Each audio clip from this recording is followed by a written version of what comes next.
La temperatura es algo a lo que todo ente que se diga tener vida posee. Es una de las características comunes que tenemos los seres vivos.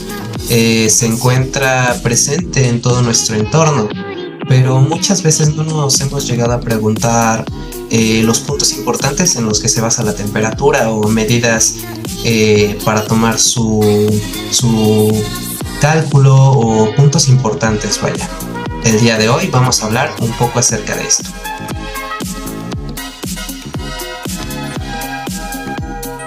Respecto a la temperatura y energía térmica, la energía térmica representa la energía interna total de un objeto, la cual es la suma de sus energías moleculares, potencial y cinética.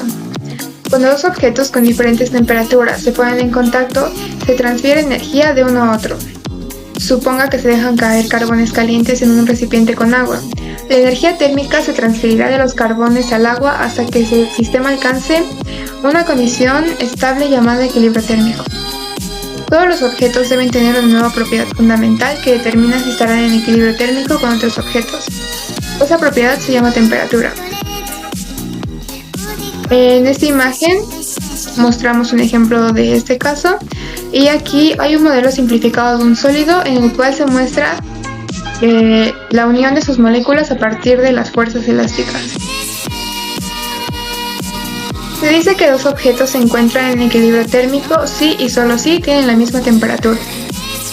Antes de estudiar cómo se mide la temperatura, debemos distinguir claramente temperatura y energía térmica. Es posible que dos objetos se hallen en equilibrio térmico, o sea, igual temperatura, y que tengan diferente energía térmica. Una vez que se establece un medio para medir la temperatura, tenemos una condición necesaria y suficiente para el equilibrio térmico. La transferencia de energía térmica que se debe a tan solo una diferencia de temperatura se define como calor, y el calor se define como la transferencia de energía térmica debido a una diferencia de temperatura. En esta imagen mostramos una distinción entre energía térmica y temperatura. Hay dos jarras y las dos jarras tienen agua que está a la misma temperatura, que son 90 grados Celsius. Aquí dice, el volumen más grande contiene la mayor energía térmica y vemos cómo la jarra, por tener un volumen más grande, hace que el hielo se derrita más rápido, y esta, por tener un volumen más pequeño, el hielo no está tan derretido como el del lado izquierdo.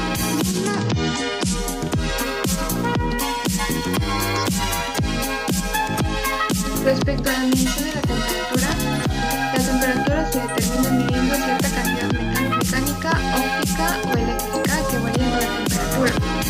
La mayor parte de las sustancias se dilatan cuando aumenta su temperatura.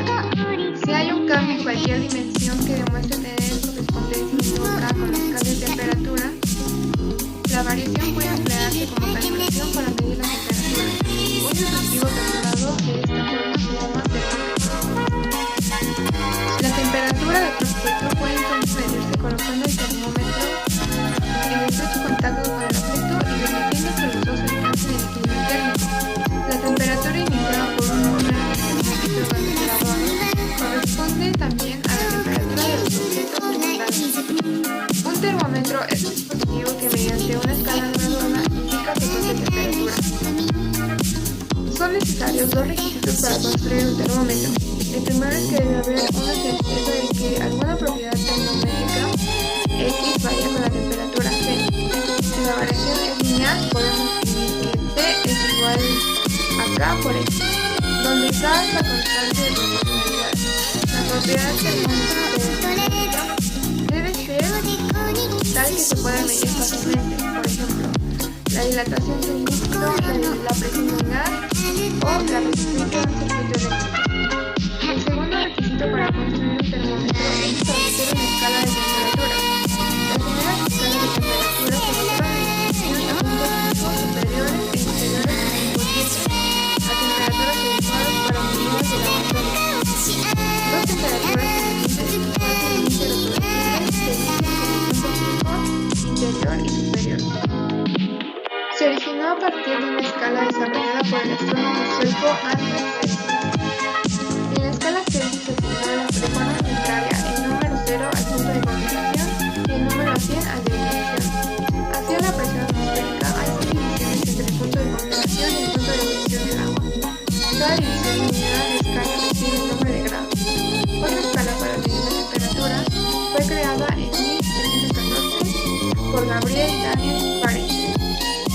de aquí escribir este nombre. El desarrollo de esta escala se basó en la elección de otros puntos fijos. Fahrenheit escogió la temperatura de congelación de una solución de agua salada como su punto fijo inferior y le asignó el número de unidad de 0 grados Fahrenheit. Para el punto fijo superior eligió la temperatura del cuerpo humano. Por alguna razón inexplicable, él designó el número y la unidad 96 grados Fahrenheit para la temperatura del cuerpo.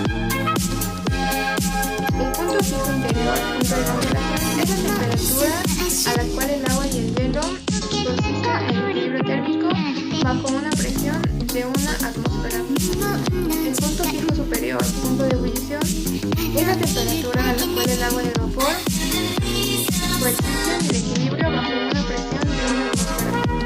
En esta imagen vemos una comparación de las escalas Fahrenheit y Celsius, y en esta imagen se muestra la calibración de los termómetros y los Celsius y los Fahrenheit.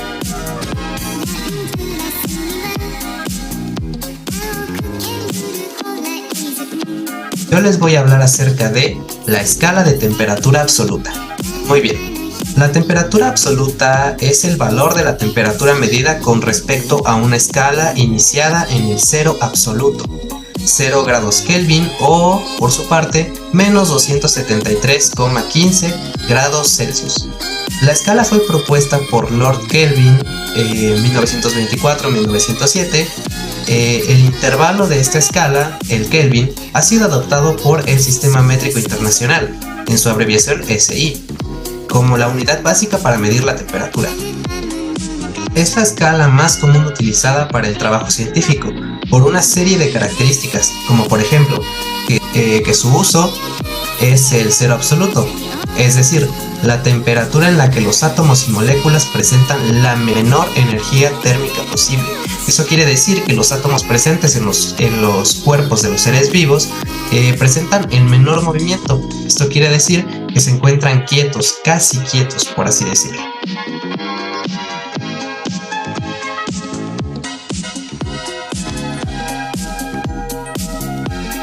El último tema es hablar acerca sobre los diferentes tipos de termómetros. Como bien sabemos, la forma de calcular la temperatura se hace con termómetros en su gran mayoría. Existen diferentes métodos. Basándonos en los termómetros, hay ciertos tipos que son los más característicos y los más usados. En este caso tenemos listados 7 que vendrían a ser los más representativos. El número 1 es termómetros industriales. Los termómetros industriales son muy distintos a los del mundo de la clínica. Aquí son instrumentos mucho más complejos, ya que deben detectar temperaturas mucho más altas o bajas que los termómetros clínicos. En el segundo punto tenemos a termómetros de gas. Los termómetros de gas son instrumentos que cuando se exponen a un cuerpo con una temperatura determinada, la presión en su interior variará de acuerdo a esta temperatura. A su mayor temperatura, más presión. Después, a partir de esta variación en la presión interna, se puede calcular la temperatura. Después tenemos a los termómetros con lámina bimetálica. También se fundamentan en la dilatación de un elemento en función de la temperatura a la que está expuesto, pero en los de lámina bimetálica lo que se dilata no es el mercurio, sino un metal sólido. Esta naturaleza robusta hace que sea la opción predilecta en todo tipo de industrias cuando se quiere saber la temperatura y especialmente de líquidos tóxicos a temperaturas muy elevadas, pues ofrece medidas sorprendentemente exactas hasta los 600 grados centígrados. En el cuarto termómetro tenemos a los termómetros de resistencia. Los termómetros de resistencia están hechos generalmente de platino, pues es el que mejor funciona para relacionar variación de resistencia eléctrica y temperatura. Se utiliza solo en industrias ya que son costosos y la medición que se hace es muy lenta, aunque permiten detectar variaciones útiles hasta temperaturas de más de 3500 grados centígrados, por lo que son muy útiles para saber, por ejemplo, la temperatura dentro de hornos industriales. En el quinto tenemos al termopar. Los termómetros de par térmico o termopar son instrumentos muy útiles especialmente en el ámbito de los laboratorios, pues ofrecen medidas muy rápidas, en menos de 5 segundos y de forma muy precisa. Consisten en un instrumento con dos hilos de metal que se unen por sus extremos. En el punto donde se juntan es donde se entra en contacto con el objeto cuya temperatura se quiere medir. En el sexto y penúltimo tenemos a los pirómetros. Los pirómetros son todos aquellos termómetros destinados a medir de forma más o menos precisa la temperatura de cuerpos que están a más de 2000 grados centígrados, por lo que son útiles en industrias donde se realizan fundiciones y otros procesos donde se tenga que llegar a temperaturas muy altas para garantizar su correcto funcionamiento.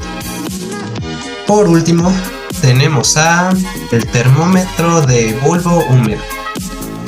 El termómetro de bulbo húmedo es muy útil ya que, además de medir la temperatura, tiene en cuenta el papel que juega la humedad en la experimentación de la misma.